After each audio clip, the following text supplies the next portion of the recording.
over to Rob Nucatola for a look at our forecast. Good morning, Rob. All right, thank you, Michelle. Good morning, everybody. Let's start off with temperatures that are definitely warmer out there this morning than yesterday. We're not back in the 30s. We're not anywhere near freezing. Instead, we're a lot closer to 50 in most spots. And I think highs today got a pretty good shot to get way up into the 60s. Wouldn't surprise me at all if we can hang on to some sunshine if a few lucky areas take a run at 70. To our north, there is a new boundary. To our west, there is some more energy. And to our south, we've got higher pressure. And all that's going to sort of be playing with each other to establish some dominance and see what is going to be our big weather player for the next day.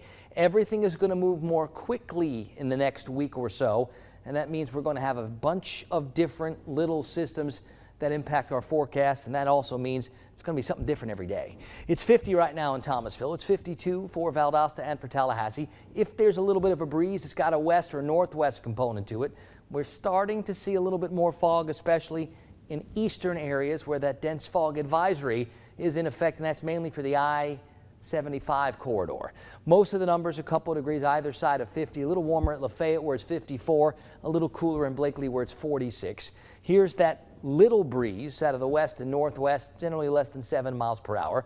And here are some of those visibility numbers. Thomasville down to 3/4 of a mile. Valdosta down to 1/4 of a mile. In Perry, it's 1.25 miles. Now, the overriding feature for today is still going to be some of that higher pressure to our south. The longer it hangs in there, it'll shunt a lot of this energy around us. I think what will happen is this boundary tries to drop through the area tomorrow night, and early Friday. It can trigger a couple of scattered showers. There's going to be some moisture in place. I don't love the chances. I don't expect it to be a widespread soaking rain event, and I don't think we're talking big storms here. But I do think we can get at least a few scattered showers. We'll watch and we'll see how all that plays out. Cooler air filters in behind it temporarily. It's likely going to be a frosty start to Saturday. Take a look here on the Futurecast as we get to tomorrow afternoon. Here's that shot for a few showers. There comes that boundary behind it, and then cooler air.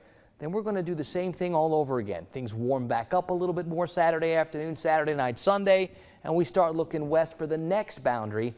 That one looks like it's going to have a little bit more oomph to it, and that one will bring with it a better chance for more of a widespread rain as we get to Monday, and yet more cold air coming in behind it. So we're going to have a whole bunch of different little moving systems over the next week or so, and that means changeable conditions in the forecast. Winds on the Gulf today, north 5 to 15, seas 1 to 3 feet. Much better out there for the boaters than the past couple of days. Low tides first up this morning. They'll get started around 10 o'clock. 40s and 50s for temperatures. Let's call it mild. Sun will come up at 7:35 this afternoon. I think we'll see some sun. We'll see some clouds. The warm spots can get into the upper 60s. A lot of us probably middle 60s. Tonight it'll be more mid 40s, maybe a smidge cooler than it is out there this morning. But we start looking west for that next piece of energy and that little shot for showers tomorrow. Then the cool down on Friday and the clear out Saturday morning, likely frosty. Monday looks like our best shot to get wet. And I think at this point, Tuesday might usher in another batch of cold air.